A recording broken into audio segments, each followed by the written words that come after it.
একটি দোয়া যদি কোনো ব্যক্তি পাঠ করতে পারে, আল্লাহ রাব্বুল আলামিন ওই ব্যক্তিকে জান্নাতের মেহমান হিসাবে কবুল করে নেবেন। সুবহানাল্লাহ। সাল্লাল্লাহু আলাইহি ওয়াসাল্লাম বলেন, যদি কেউ সকাল সন্ধ্যায় বিশ্বাসের সঙ্গে সাইয়্যিদুল ইস্তিগফার পাঠ করে, সে যদি ওই দিনে অথবা রাতে ইন্তেকাল করে, তাহলে আল্লাহ রাব্বুল আলামিন ওই ব্যক্তিকে জান্নাতের মধ্যে প্রবেশ করিয়ে দিবেন।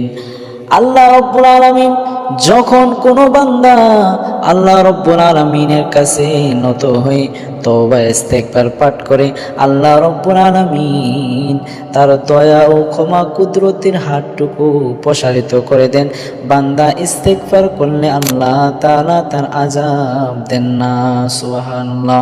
আল্লাহর হাবিব সাল্লাল্লাহু আলাইহি ওয়াসাল্লাম বলেন, যে ব্যক্তি দৃঢ় বিশ্বাসের সঙ্গে এই দোয়া সাইয়্যিদুল ইস্তিগফার পাঠ করবে, দিনে পাঠ করে রাতে মারা গেল, কিংবা রাতে পাঠ করে দিনে মারা গেল, ওই ব্যক্তিকে আল্লাহ রাব্বুল আলামিন জান্নাতি মেহমান হিসাবে কবুল করে নেবেন। সুবহানাল্লাহ।